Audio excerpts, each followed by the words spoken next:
Hello everybody, this is Soniv.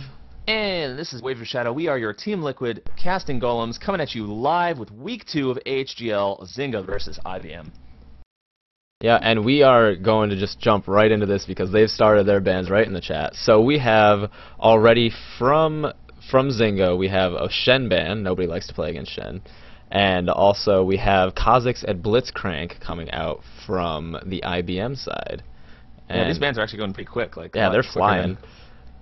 All really strong. Look at that. Shen, Kha'Zix, Olaf, all like super strong tournament picks. Right, yeah, nobody likes to play against any of those champions. I mean, Kha'Zix was banned nerfed recently in the last patch, but not really enough to make him not fun to play, or more fun to play against. He's just awful to play against in general. Blitzcrank is those resets. It's all about those resets. Shen, always a strong ban. Blitzcrank as well. They're just so game-changing themselves.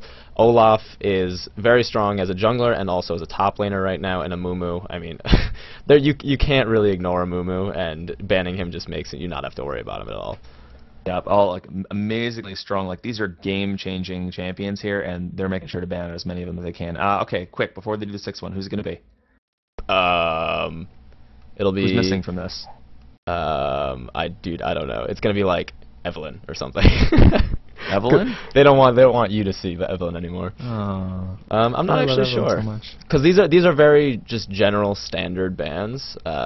Except, I mean, Olaf may not be banned all the time, but he is a strong champion in general. So I'm not really sure. There's no real theme to their bans, and I can't really determine if there's any. They're going for anything specific right now. Yeah, he's certainly heading up the list of strong bans, though. You really only need to build 2 things on Olaf, and that is health and cooldown reduction. And once you've done that, you've got pretty much an unstoppable, axe machine.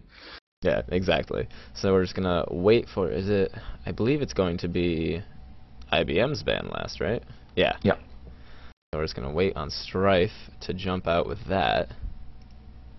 Yeah, just so people are clear, so we got IBM on blue side this game, and Zynga's on purple, and/or red.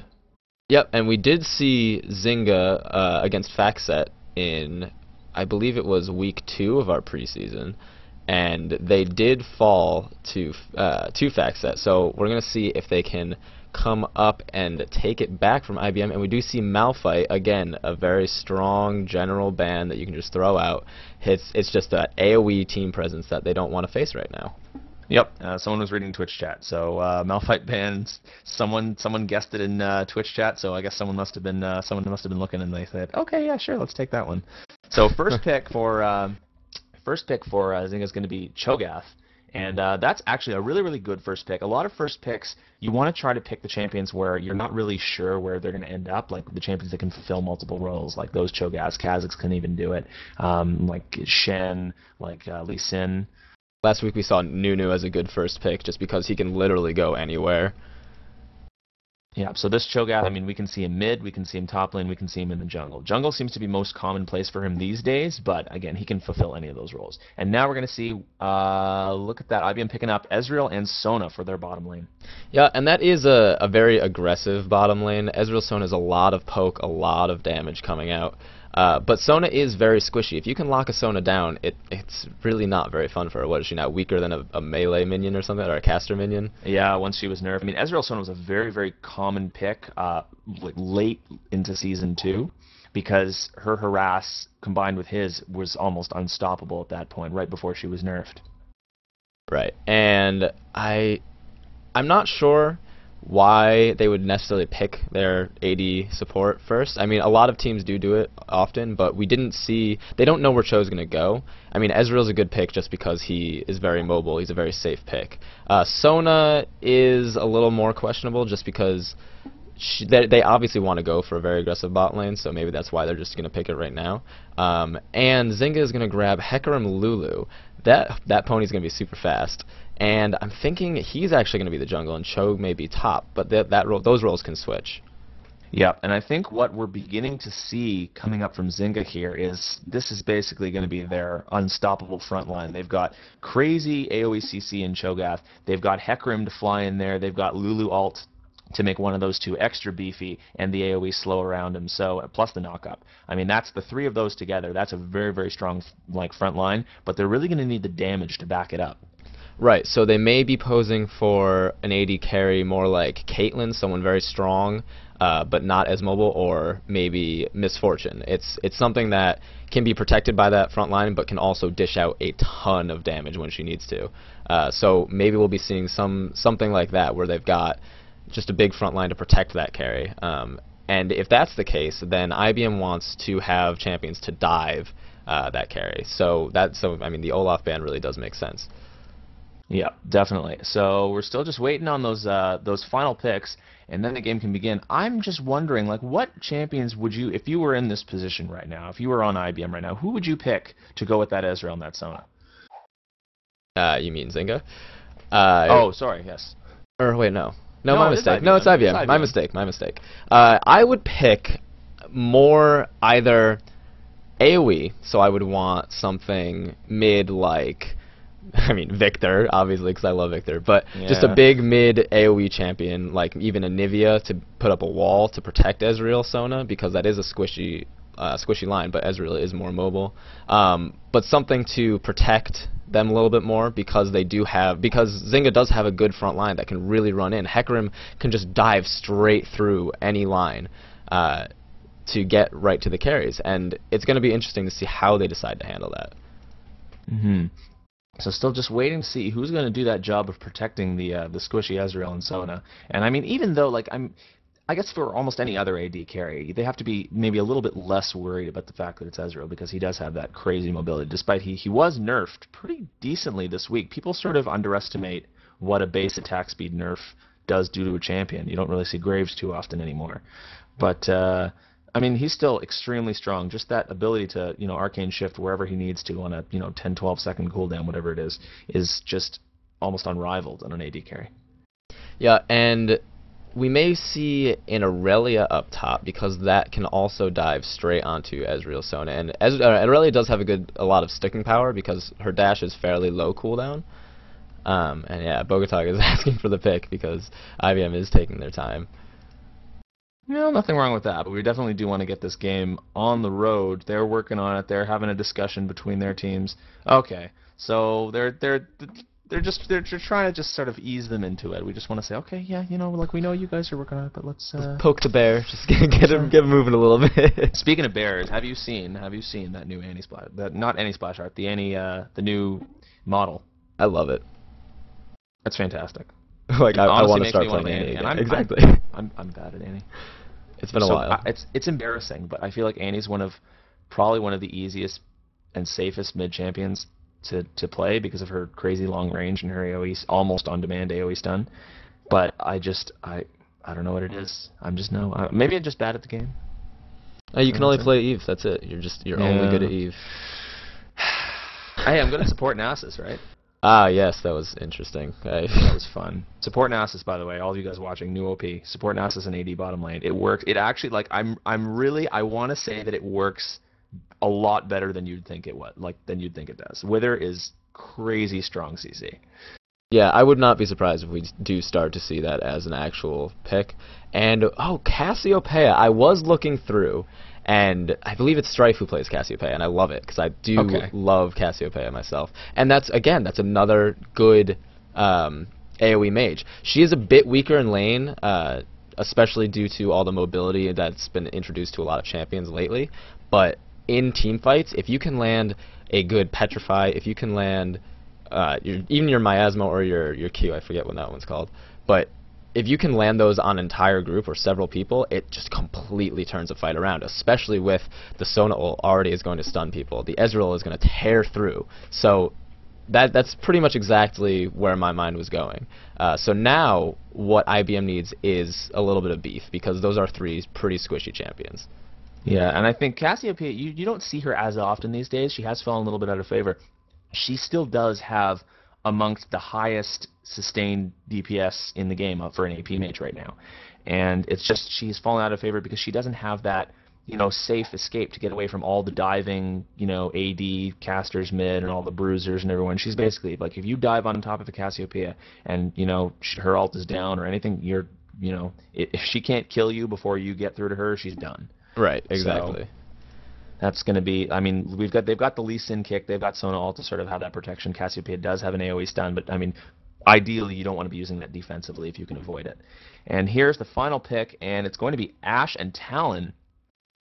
Yep, that's kind of the bad thing about picking Cassiopeia before the enemy mid. Talon was nerfed recently, but is still very good against Cassiopeia. As exactly what you just said, is jumping right onto her. He can silence her, or no, he goes invisible. He doesn't silence, does he?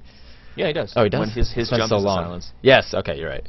And it's just he deals out so much damage. And Ashe, okay, what the Ashe shows is that Zynga really wants to have a good engaged team, which you can see from Cho'Gath, Hecarim, Lulu, and then Talon is going to be there just to blow up anyone he can jump onto. So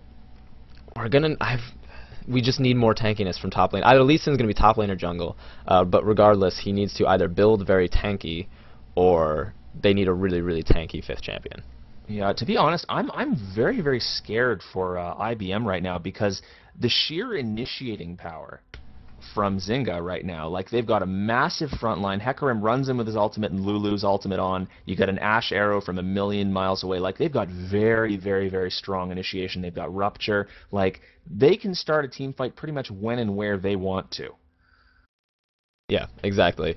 A better, maybe a more suited mid pick for IBM could have been something like Ahri, someone who has a lot of mobility, because it goes right along with Ezreal, Lee Sin, with a lot of mobility to help avoid all of that engage. You know, having a lot of disengage with those mobility champions would have played well in that favor. We're going to see how Strife can handle Cassiopeia against this team, and if he doesn't get caught, or if he can somehow blow people up before his entire team gets engaged on, that'll be a big turning point.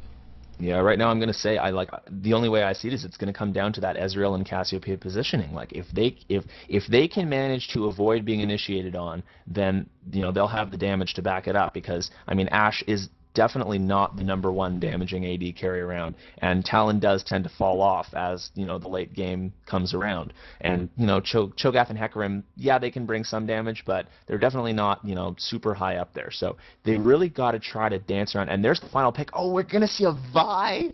Oh my God. I mean, I love it. I'm happy. I love Vi. I don't think it fits that well into the team comp. I mean, IBM is going for a high damage, squishy composition. I mean, unless you build Vi and Lee tankier, they're gonna punch and kick people to death. Right, yeah, exactly. I have no personal problem with that. All right, so it looks like we're just gonna get into it now. They're about to start the games. They're going to get all their picks done. We're going to have that 3-minute delay, so sorry to all you people spectating. You are going to have to wait just a little bit longer for the game to start.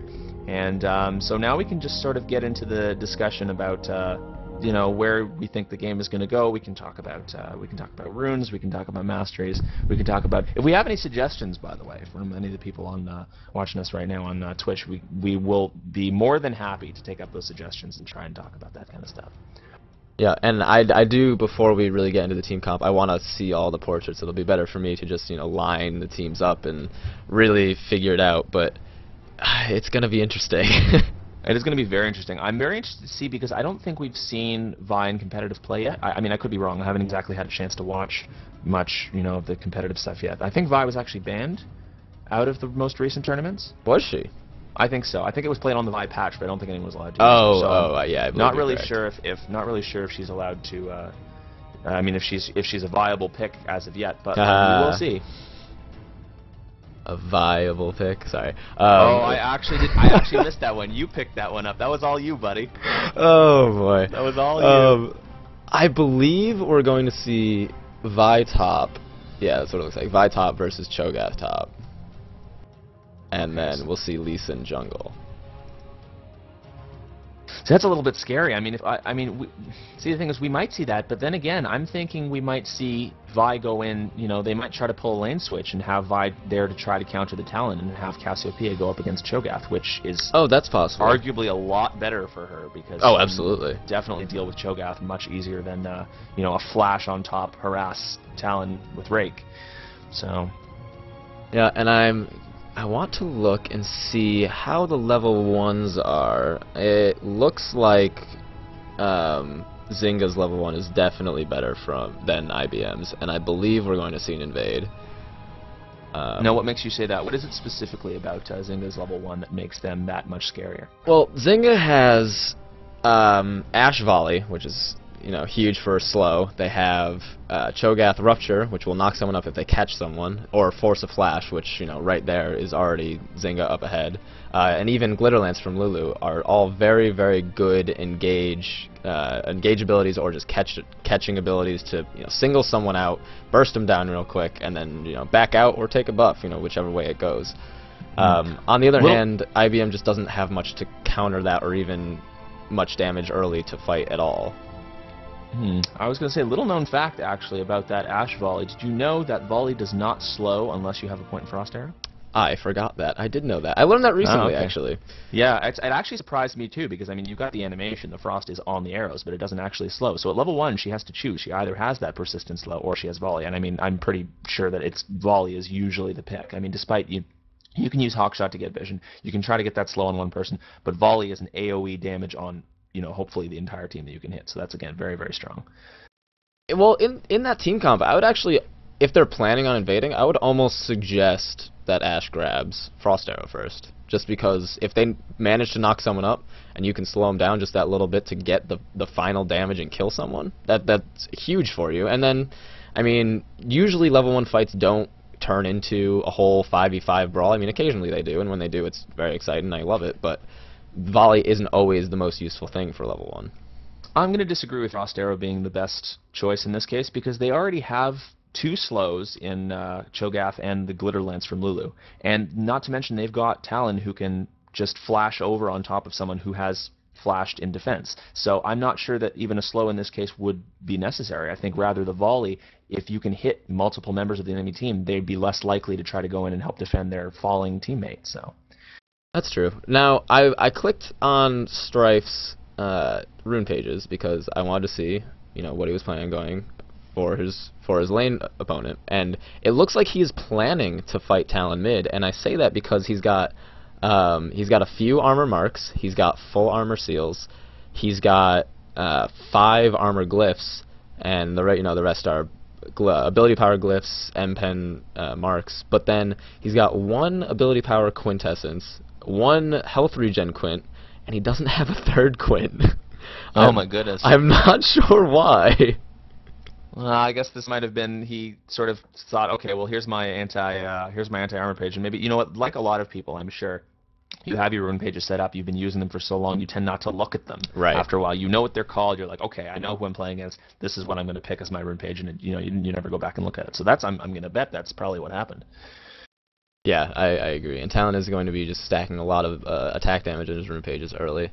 Now Vi, I'm always curious to see how people build Vi, because I love the champion. I'm just bad at bruisers, so I like to see what people actually do.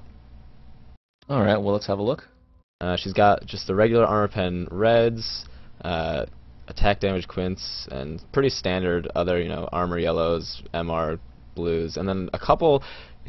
He has 2 crit chance yellows. I like it. Tell us about that. Now, why would anyone want to run 2 crit chance yellows? I do it for the lulz. I mean, you toss crit chance in on the very, very off chance you manage to crit and it makes you win a trade. It's not always the best, but when it happens, it's hilarious and really remarkable.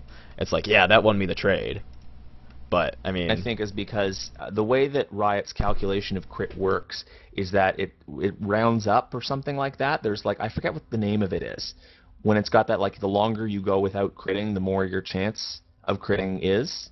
So as long as you have some crit in your page, you have that chance to crit, and I think it rounds up to 1% or something like that. That's actually not true. It shows visually that it rounds up, but in calculations it does not. That's a common misconception. I see. Well, thank you for clearing that up for me.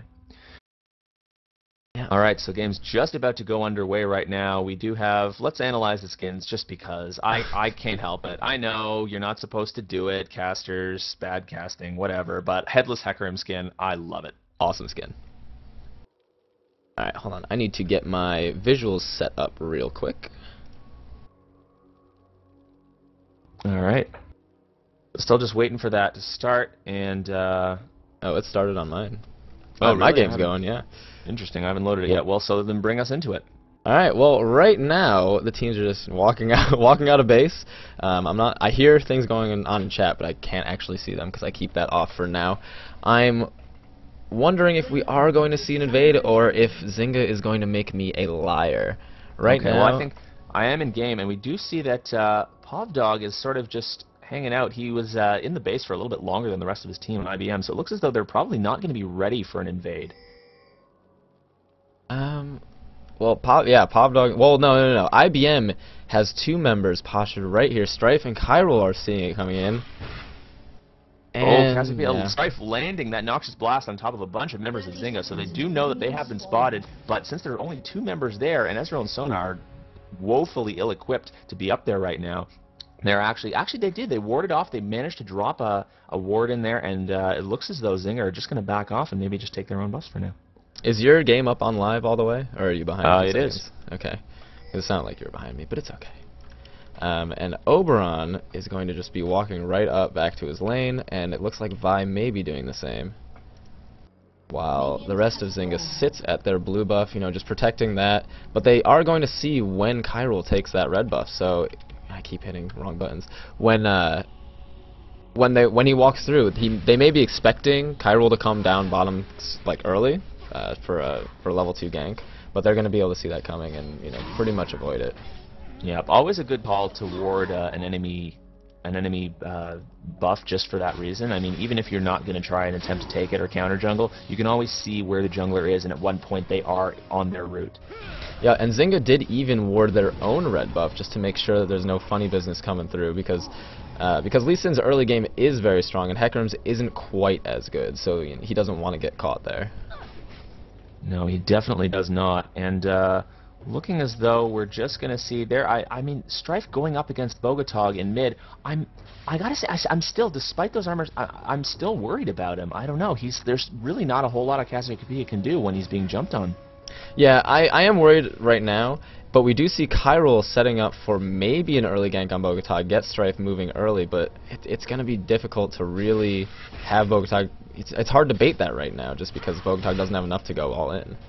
Yeah, and I mean, that's like Strife, you know, to try to like go in, he doesn't even want to try because that burst from Talon, even at low levels, I mean, that's still a little bit scary. I mean, at least in with red buff is pretty scary too, but Chiral actually walking through a ward right now, so now Zynga is going to have to sort of back off that gank attempt, and IBM's going to have to back off that, and they're going to have to just sort of retreat for now.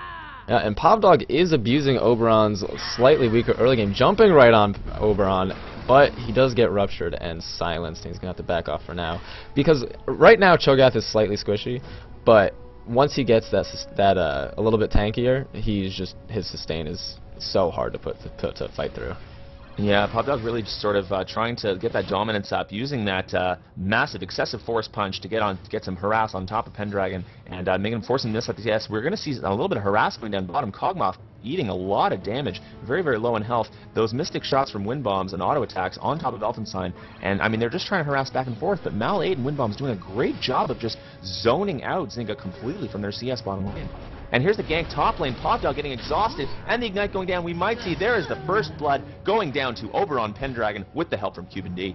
Yep, Cuban came in perfectly to, you know, he saw that Povdog was pushing just very, very aggressively, and that Povdog didn't have a ward put down at all. And Wind Bombs is going to jump on Kog'Maw, and Kog'Maw does fall under the tower instead. Yeah, I mean, I'm really not sure. Zynga really does have to try and play a little bit more careful. Like, they do need the help from their jungler. I mean, it was really great that Cuban D got the gank top lane, but, I mean, bottom lane, if they can't get an AD carry farm because they're constantly being, you know, harassed back to their turret, then, you know, that's going to be big trouble for late game. Well, right now, Elfenstein is, you know, ahead of Ezreal on farm, so it's not really a big detriment right now, but it is going to be unfortunate for Ezreal to have that kill. And right now, Strife is running out of mana mid. It's always rough fighting an assassin who doesn't have like very high mana costs, such as Talon. His mana costs are very low, and trying to push back, you know, a hard push from an assassin like that is just such a pain. And we do have Chiral coming around. It looks like he wants to go in on this. Yeah, here we go. Bogatog flashing on top of Chiral, excellently done. There's the Q landing on top of Bogatog, but now Bogatog's going to try to harass Chiral back and say, no, get off my back. Yeah, it's always hard to gank someone like Talon who can just jump to you, because you have to be very careful about the angle you come in at, because they can just jump in and run away, and that's exactly what Bogotog just did. Yep, good ward placements now. You can actually see Zynga's and IBM's top lane, their ward placement in pretty much exactly the same spot. They really want to be aware if anyone's going to be coming in through river. The only issue is, I mean, that doesn't quite cover the tri-brush. So if anyone tries a gank from there, either whether it be Chiral or Cuban D, I mean, that might be a successful gank one way or the other. Yeah, and Cuban is invading into the IBM bottom jungle. He's just going to be... Oh, he actually went in and completely missed the Wraith that just spawned, which is so sad. That's a shame. So he's just going to head through mid now.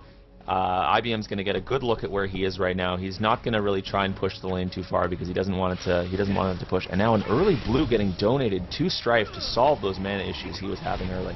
Yeah, and Chiral just didn't go to his blue at all and was really just saving it for Strife.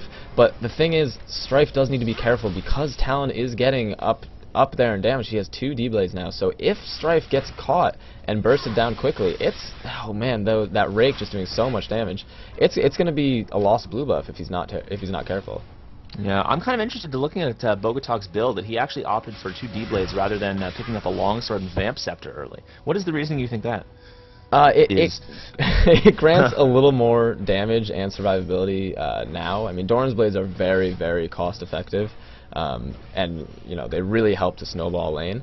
I'm not sure if it's actually better than getting the longsword and Vamp Scepter, or even just the early 2 longswords for the Brutalizer. Because once Talon gets the Brutalizer, he does quite a bit of damage. Mm. Alphenstein and Kog'Maw bottom lane now, just trying to turn that around. The harass really landing a lot on Mal 8 bottom lane, and Chiral's really close by, so it looks as though he's really, really quick. So even though they do have a ward in the tri-brush, if Lee Sin can get a Q on top of a really well-placed minion, then they may be able to get on top of him, and we might see one dead AD carry for Zynga. And Povdog is just continuing to lay the aggression on Oberon, but he does need to be careful because Oberon does have his feast now. If Povdog gets ganked by Hecarim, it could be death for him. Yep, definitely. I mean, 1 Rupture and a Feast, that's already almost all of his health. Here comes the Q, Povdog going in on top of landing all that harass. That's actually a lot of damage going down. And there's the ultimate on.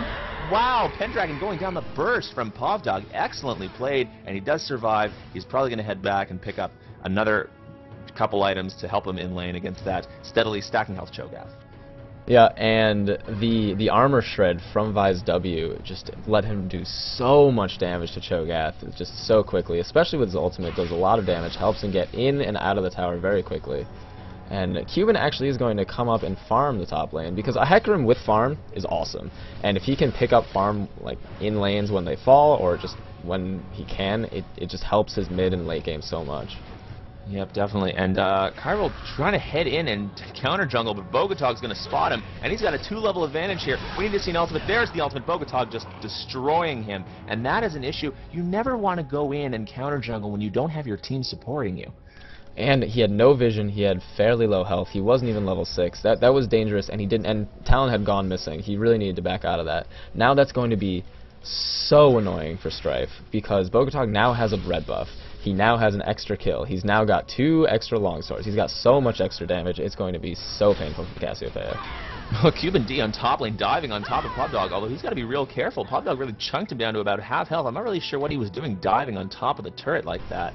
I guess he assumed he was able to do a little more damage than he could, but Vi really dishing out that damage with the Brutalizer. The horsey don't care. He just runs through towers. It looks like Strife may be coming up. Oh no, he's just... Oh, the ultimate coming down on top of Elfin and Kog'Maw. Mal 8, Windbomb's getting exhausted. Windbomb's going to try to get those another couple auto attacks off, but getting muffined. And now Kog'Maw is a little bit too close to flash in on top of Elfinstein. Windbomb's actually going down to the turret with Kog'Maw barely surviving that exchange. I'm not really sure that flashing in on top of the turret was the right choice. He could have attacked Kog'Maw and gotten the kill. Yep, that was a very ballsy move, and it did trade AD carries kills, so it's actually going to be a little bit more... Oh, no! No, Kog'Maw actually got that kill. So that was actually definitely a good trade for Windbombs. Now, Ezreal has 2 kills up on Ashe. Yep, and so Ashe is now 0-1-1. She picked up that longsword, got that Doran's Blade, and so she's going to head back to lane, but she is going to be just a little bit weaker than her counterpart. And I'm not sure if you're watching Vi up top, but what she's doing is she's going into the bushes, charging up her Q, and then dashing out on Oberon. And that's really why he's able to lay down so much damage on Cho'Gath. But see, now Cho'Gath has already hit 6. He's got that feast, and he's starting to stack that health. So, I mean, even though Povdog's W, the denting blows, does actually do a percentage of maximum health, which is very good, I suppose, when fighting against a Cho'Gath, it's still going to be a little bit difficult to keep that harassed as Cho'Gath keeps healing up from his passive. Yeah, his sustain is absolutely insane. Especially once he gets just a little bit tanky, it's so hard to push him out of the lane. And Kog'Maw was about to get a little bit caught, and Windbombs tosses out of ultimate for really very little reason I could see. No, I'm not really sure. They are apparently going to go and pink ward the dragon. They're going to try and take that out. Bogatog coming down, so they are going to see him. But now they're going to get caught in the river. Mal8 eating so much harass. Bogatog's going to flash right on top of Windbombs rather than Mal8, and is going to be able to take him down. The arrow missing from Elfenstein, and now Bogatog picking up that kill on Windbombs. Yep, Elfin scoring a field goal between Ezreal and Sona, but it did not matter just because of the sheer damage output from Talon. Yeah, it's a shame. Strife, I don't think Strife and Kyril tried to react to Bogatog coming down, but I mean, Strife does have the level advantage on Bogatog, and there's the slow landing, but it's not going to be enough to really catch up to him. Oh, Kyril's going in real aggressive. He's got to be careful. Again, 2-level disadvantage. You really don't want to go on a Talon who's got that much burst. No, his ultimate was down. I think that Strife and Kyril could have taken down Bogatog. And still Povdog just being very aggressive. I mean, look at how much damage he does. Kyril landing the Q on top of Kog'Maw bottom lane, but getting muffined, and so having to back off. They are going to try to go in a little bit more. The ultimate landing on Kog'Maw. Kyril is probably going to be able to pick up this kill. There it is. Kyril picking up the kill on Kog'Maw and landing a Q on Elfenstein, but is not going to be able to go in as he's on top of this tower. That was a very good ultimate for Sona, just locking down that kill. I mean, he was trying to avoid using it, but if he hadn't, Kog'Maw more than likely would have gotten away. And Strife is going to pick up his blue buff, which is going to be, you know, great for farming, great for pushing out the lane. One way to really counter an assassin mid when he's roaming is just to shove the lane to the tower, because he's not going to be able to farm everything and roam at the same time. So he's going to have to choose. And if you can get the tower down, it really does give your team quite a bit of an advantage. Yeah, and Strife looking as though he's picking up that Catalyst in Doran's ring start, so he's really going to try to use extra HP to really negate Talon's, you know, physical damage burst. And arguably that is probably a good choice, since armor is decidedly weaker in Season 3 than it used to be. Oh man, and with the Brutalizer, Bogatog can pretty much insta-clear a wave, so maybe I was mistaken in saying that shoving a lane is very easy, especially because he does have the mobility boots. He's going to be able to clear a lane and just run around and just do what he wants. Here we go, Cube and D just dropping that ward. They are ready to counter jungle, but there's nothing to be counter jungled. And now Bogatog jumping on top of Strife. Strife manages to get out, but misses his ultimate. And now Bogatog is being harassed by Kyril and Strife at the same time, getting kicked. Oh, here comes Hecarim flying in. Strife is going to go down, and so is Bogatog at almost the exact same time. Kyril flashing out. Cube and D is not going to be able to pick him up. Cube and D was just a second too late to prevent Bogatog from dying. Oh, we see an Ash arrow coming through, and it's going to barely miss. Oh man, I don't think it would have killed him, but it would have been an awesome try. An elegant try. I will give him that. How much damage did that Ash arrow do? 250 damage. I'm not. You know what? I think that actually might have been able to pick him up. That might have been able to pick him up. Oh man, but that was a really good trade for. I think that was more in Strife's favor, just because I don't know. Strife didn't get the kill, but it's good getting more gold on the mage. It's hard against an assassin to get through this early phase, but in team fights, Strife is going to be so much more useful. Yeah, I mean, like, it looks as though, I mean, analyzing the way that sort of team fight went, I'm thinking that, you know, Kyril's kick, he sort of kicked Bogatog back over on top of Strife, and I mean, I'm not sure Strife really would have survived anyway, but either way, you got to be real careful when you're Lee Sin kicking. Cuban coming down. Now, bottom lane, here we go, Cuban D, Windbombs managing to get out, the ultimate going down, and Mal8 popping the ultimate, managed to freeze them all, but look, Hecarim is a massive horse. Kyril and Windbomb's going to try and turn something around, and Kyril man-moding up and going right in, picking up the kill on Kog'Maw. Here comes Bogatog, though. They are ready to dive right on top, and Kyril and Windbombs, that bleed damage is almost going to be able to pick him up, but the shield on top of Kyril will save him, and an excellent dive from Cuban D and Bogatog. Yep, Kyril was barely able to land his Q on Kog'Maw and jump and kill that Lulu. And I don't if Hecarim had positioned slightly better, it would have blocked that and saved Lulu's life.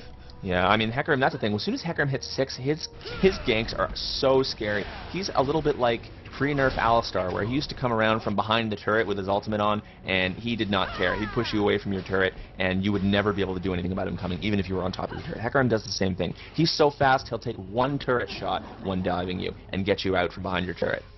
Yeah, and if you'll take a look at the farm really quick, it's pretty much even across the board, which is a good match of skill, but Hecarim does have quite a bit more farm than Lee Sin, but Lee Sin does have a couple more kills. So we're seeing, you know, a good evenness, and that's why you see the gold, I mean, is 1.23k in Zynga's favor. But yeah, man, everything's pretty even right now. Oh, Kog'Maw gonna face check. Windbombs and Malate not really reacting quite in time, and there's the ultimate going down. Barely grazing Kog'Maw, who's going to be very, very low on health. And they might actually be able to pick up a dragon on top of this, but I'm not really sure if they're ready to do it. In top lane, actually, we do see the gank. Cuban D and Oberon Pendragon just picking up that buy. Povdog overextending one too many times. And now bottom lane, we're going to see the ultimates going down. The ultimate on top of Elvensign. Bogatog going to try and come in, gets the stealth from his ultimate, and managed barely to get it. No, he gets kicked by Kyril. Now Kyrill's going to go down. Elfenstein shutting him down. There's a volley and the slow landing on top of Mal. He needs to keep slowing down Mal if he wants to pick up this kill. This is going to be a free pickup unless Windbombs can try to help him out and get him out of there. Oh, they're going to try and turn this around top of Elfenstein, but no, here comes Cuban D all the way from top lane. He's speeding in as fast as his horse legs can carry him. He really wants to dive that turret, but they don't have the health to be able to help him out with that. That was quite a bit of action, and that fight lasted long enough for Cuban to run all the way from top to bottom. But Vi got caught because she was being slightly too aggressive. Cuban ran right in, finished that gank off beautifully. And the positioning from Elfin was actually quite good in that fight, being able to stay out of Lee Sin's range and actually ultimately take him down. Yeah, the ultimate actually from Kog'Maw going down on top of Ashe, and I mean, Ashe was sort of out of danger at the time, so I mean, in general, you sort of really want to try to use that Lulu ultimate on someone who's really going to be in the thick of things. I mean, I would argue in that case, it, you know, maybe would have been better on going on top of Bogatog, considering he was diving right into everybody. Yeah, and Bogatog did do a lot of damage to pretty much everyone, but I believe, did he get exhausted? I think he may have. Yeah. And that really did just shut everything down. That would have turned the fight completely around if he hadn't been. Yeah, and right now I'm thinking, you know, right now what Strife is trying to do, he's trying to roam as best he can, but he really can't compete with Bogatog's roaming ability, so he's just trying to farm up as best he can for late game, because again, a Cassiopeia late game is going to be able to do a lot more damage than Bogatog will ever be able to do, who uses his burst, and then he's pretty much spent. Yeah, but it is scary for Strife to leave the safety of that mid lane just because, I mean, there's Talon who is quite fast with mobility boosts, but there's also Hecarim. They are going to be invading up into this top jungle Ping's on going Cuban. down on top of Cuban D. There's the ultimate, and look at that combo. He's needing to kick Cuban D back. Perfectly done. Cuban D manages to ult out, but now Strife is left exposed to Bogatog. He gets stealth. The exhaust going down on top. Povdog going to try and chase down Cuban D. Might be able to do that, Cuban. Now over on Pendragon come down. Kyril a little bit squishy for Lee Sin. He is going to get ruptured, and now Povdog picking up Cuban D, and Kyril getting feasted. He's still just trying to run away. Q's to the blue buff, and manages to get out. Yeah, that was a lot of action. I didn't think Vi was actually going to be able to pick up Cuban, because the Horsey's just so fast. But Strife got jumped on by Bogatog, and it was almost like panic mode, where he just had to not be there anymore. Bottom lane, we are seeing another ultimate from Windbombs, just using to sort of clear the wave. It looks like they really want to take down that turret. It's down to a little less than a third health, so they're pushing the lane pretty hard. They do have to be careful. I mean, they know that the junglers are sort of spent right now. Oh, look at that. Oh, no, the ultimate missing from Mal. Windbombs actually arcane shifting right into an Ashe arrow, which is preventing that. That was serendipity right there. Wow, that was so close to being dead if he had not flashed in. Bogatog coming down. Look who's coming down. Oh, boy. We're going to see somebody's going to be dead right now. There's the vision from Ashe, allowing him to see into that brush, and now Bogatog picking up a kill. He's going to try to get a second. Going to Malate walking the wrong way, but Kyril now coming to the defense. He still needs to be real careful. There's the ultimate going down on Bogatog that we like to see. Bogatog going to try to come in and flash on top of somebody, but he's not going to be able to pick it up, so they are going to back off. We still haven't seen a dragon picked up, actually. Now, it looked like there was a bit of a miscommunication there, because I think that Kog'Maw wanted Bogatog to go in, which I believe he could have, especially with the ultimate, but he just did not. He didn't quite turn around. He didn't really have the cooldowns, I guess, to jump in. But this is going to be a dragon for Zynga and extend the lead. Up, actually almost stolen by Kyrul. Yeah, very, very close. Now Kyro's sort of stuck in the Dragon Pit, so that he has to flash out, burning that flash, getting out of there. And top lane, Pobdog is using this sort of, 4v1 advantage to try and push down the turret. But now the Rupture going down, and the Silence. Oberon Pendragon getting some auto attacks up, but Pobdog is probably going to get out okay. Just look at how beefy Oberon is right now. Vi is not going to be able to do anything to push Cho'Gath out of lane at all.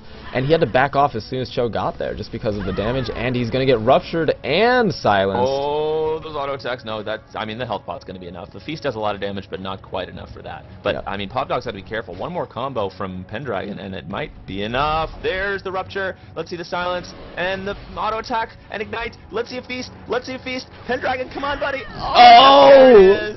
Oh, he got that Q up just a little bit too slow. Pendragon picking up the kill. Pobdog, you're too aggressive. Oh man, Oberon just barely got the cast in there for the Feast while the Q was being cast from Vi, and it's just so much damage from Oberon that Vi needed to be careful of and just got caught.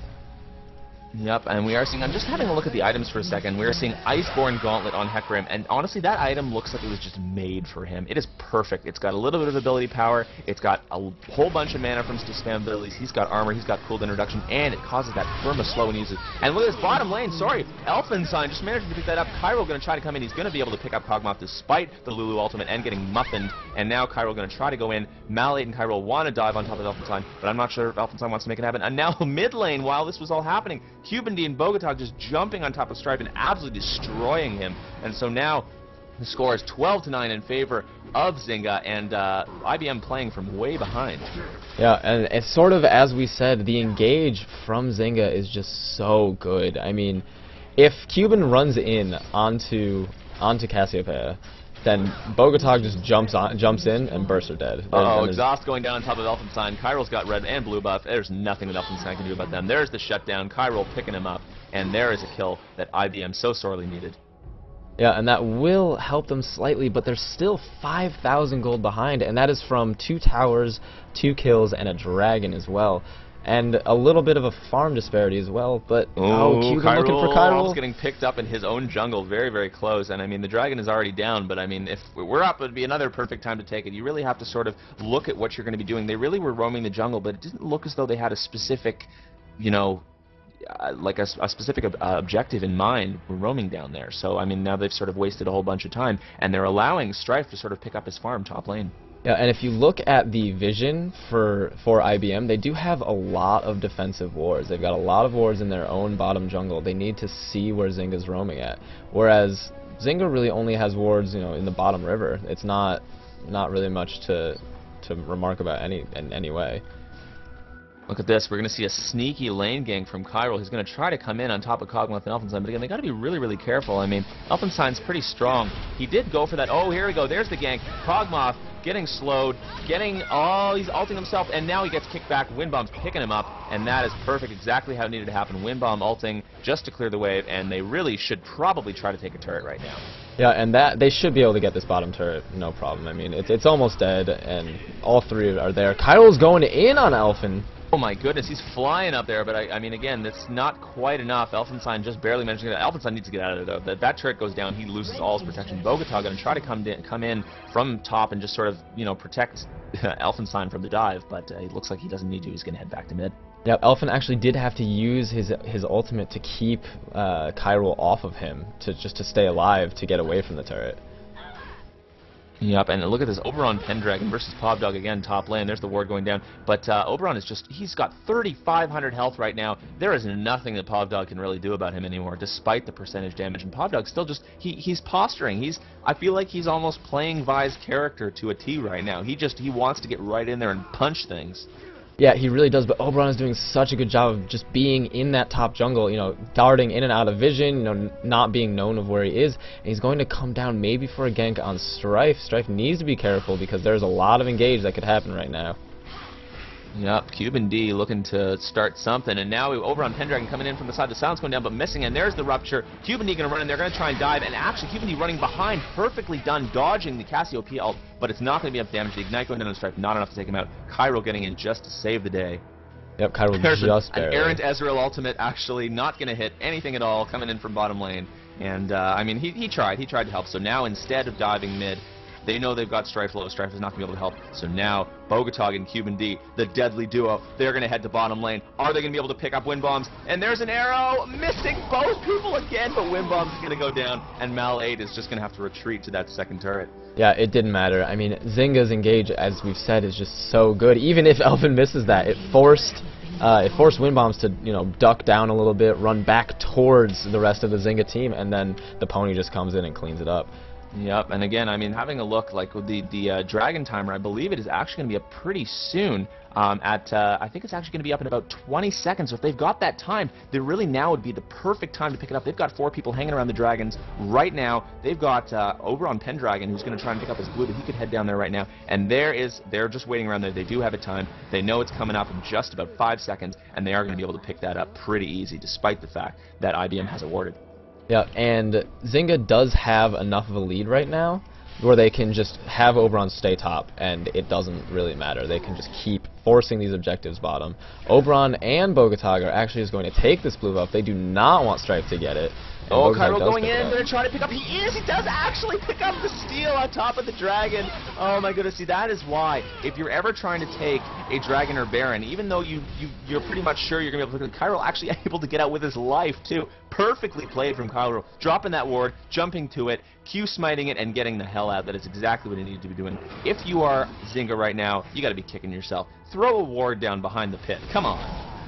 They did have a ward down, but they just didn't pull Dragon out far enough, right? I mean, or did he jump in? No, he jumped right in on top of that ward. Yep, you're right. And I was watching top up at the IBM blue buff, and there was a little bit of a skirmish with Bogotá picking up the blue buff from Strife, but IBM's just going to push down this tower. There's no way that Zynga can stop this right now. That's good. This is exactly what IBM needs to be doing. They picked up that Golden Dragon. They could probably even pick up a second right now, but they're opting to back off and play it safe right now. They need to just try to pick up as many objectives as they can right now and close the gold gap. Yep, they just need a little bit, like, they just need to keep farming. I mean, Wind Bombs is slightly behind Elfin, and he just wants to pick it up. He actually blew his flash to get away from Oberon. Oh, there's a flash and initiate from Bogotá, absolutely blowing up Wind Bombs. There was nothing he could do as he's already wasted his flash. Bogotá seeing an advantage and taking it. And so now Oberon Pendragon, that massive front line, just eating a bunch of harass. He doesn't care. They're going to now siege this turret. Oh, we were just saying that IBM was doing exactly what they needed to, but Wind Bombs overextended and stayed his welcome just a little bit too long, and it cost him his life and a lot of map pressure from IBM.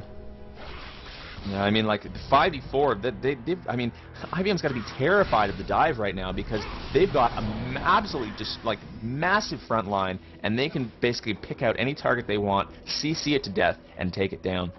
Yeah, absolutely. I mean, Oberon does have that Warmog. He just has so much health right now. They can brute force this tower almost. They're just going to push right in with an IBM. That's exactly what I wanted to see. Strife flashing in there, trying to go. QBD actually pushing Strife away. The ultimate landing on, once again, absolutely nobody. Povdog trying to run in, but being systematically taken out. Povdog actually, look at that. Strife picking up, managing to pick up a kill. He did survive despite being dove on. I'm thinking the mistake there was QBD pushing him far away from the rest of the team, and so that actually didn't turn out as bad for IBM as it could have. Yeah, oh, they do say Bogotá. They almost picked him up over the wall. I mean, they dove a little bit too hard, Zynga did, but you can just see how strong that front line is. Cho'Gath is still healthy enough to stand in front of everything. I mean, Elfin was able to kite the entire IBM team and stay alive. They're still going to get this tower. I mean, again, there's really not a whole lot. I mean, Strife and Wind Bombs can sort of poke. Cairo going in, I was going to say he's a little bit too low to start pulling plays like that. Bogotá going in too. He's going to be able to pick up the double kill on top of both Wind Bombs and Strife. Excellently played, knowing exactly the limits of his champion and playing within them. Wow, yeah, Cairo jumped right onto Oberon trying to take out that big beefy tank, but it was just not enough damage because Cairo is building tankier. As I said, he probably would need to. He just doesn't have the damage he needs to take down Oberon right now.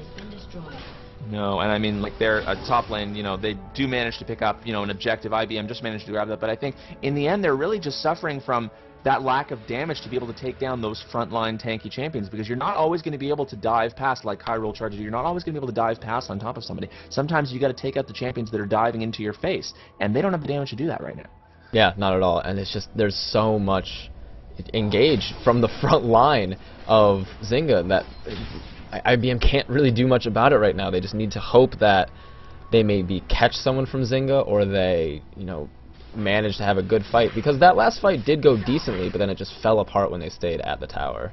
Yeah, I mean, at some point you really just do have to sort of accept your loss to say, all right, you know what, we've lost this tower, they're just tankier than us, they can outlast us, we'll group up and we'll try again, for the next one. Unfortunately, we haven't really seen a big mix of AoE ults yet. I mean, Strife and Mal8 have not lined up their ults very well at all this game. Not hitting more than 1 or 2 people with each ult. And Povdog walking right into Kog'Maw. The Kog'Maw flashes away! Oh, look at this. There's a lot of wards in this brush right now, and I'm not really sure. Zynga's got a couple wards sort of in the same spot. I'm thinking there was a bug with one of them, and it wasn't actually giving vision. They just want to make sure they can see, okay? Yeah. Now the Baron dance begins, and all the members, there's the ultimate going down, and Cairo going way in. They're seeing a 5v3 advantage, and they're going to try to go for it. Cairo actually decently tanky. The ultimate picking up Cuban D and Oberon, and Cuban D getting kicked back, but he's actually, there's the ultimate from Strife, managing to kill Cuban D mid-ultimate. Oh no, the Ash Arrow managed to pick up Strife. There's the arrows, and that's going to be it. Cairo needs to be able to get out of there. No, and now Bogotog, the rest of Zynga, the strength of their team is back. And I mean, IBM had a really, really great initiate. They'd managed to pick up a couple people, but I mean, they were left so weak from that initiate that once the rest of Zynga got there, what could they do? Yeah, they had used so much to just take out one person. They got Cuban, but it cost them a Sona ultimate, a Lee Sin ultimate, a Cassiopeia ultimate, and that was just, they just didn't have enough to keep fighting, and they needed to back out as soon as they picked off Cuban. Yeah, and this is going to be pretty much a free dragon for Zynga, increasing that gold lead to about almost 10k right now. Yeah, IBM needs to just be a little more careful, I think, in those engages, but it's really difficult right now because they really just are at a huge disadvantage, and Zynga can pretty much just brute force towers at this point. No, I mean, I think in the end it might just come down to, the sort of champion select thing. You really do have to sort of know the kind of team you're picking for and picking against. And I mean, there is a couple picks, arguably on both teams, that I'm not 100% sure, work. I'm thinking the one that stands out the most for IBM is probably Vi. Yeah, Vi as well as Cassiopeia. It's just, Cassiopeia has such a hard time with compositions that can just dive onto an AP carry, which is why I would have suggested something like Ahri with a little bit more mobility. But I mean, hindsight 2020, right? Mm-hmm. So Povdog just going to go doing her thing, clearing that top lane, and over on Pendragon going to get his monster butt over there, going to try to harass Povdog away. And I mean, Povdog still, I mean, he's playing like a boss. He wants, nothing to do with, and he's going, flat out into the, front of any situation. But I mean, eventually he's going to have to sort of realize his own strengths and his own weaknesses, because there's not a whole lot he can do against that Pendragon. Yeah, I'm really surprised that Zynga has taken so long just to group up and push a tower. They really should have done this pretty much immediately when they bought, and it's taken a little bit of time. They've wasted quite a bit of their Baron buff, almost half of it just not doing anything yet, but they're going to be able to just push right down this mid, and Strife needs to get back mid and try and defend this tower. No, and I mean, it's going to be very, very difficult for IBM to defend this. I mean, essentially, they're going to push the wave. They're going to either, they're going to say, okay, IBM, you have a choice. You can either try to defend your turret and we'll engage on you and kill you, or we'll take your turret for free. You guys pick. Yeah, look at Oberon just sitting in all of this damage. Like, he's barely taken any damage. He's just being a huge tank for Zynga right now. And Cho'Gath, just such a strong pick right now. He has almost 5,000 health. There's the ultimate going down just to try to clear that wave from Wind Bombs. And there's an ultimate landing and a Rupture simultaneously. Wind Bombs actually managing to survive. There's a Cassiopeia ultimate landing on Pendragon. And look at that Bogotog trying to go in and take out Povdog. Povdog getting muffined, and now he is going to go down. The second casualty of the fight, actually, Cairo going down just seconds before. And look at Cuban D way into IBM's base, just saying, all right, I'm going to try and clean up while the rest of you guys take the turret. Yeah, he was just zoning Wind Bombs and Strife enough to just get this inhibitor, without any casualties from Zynga's side. And that was...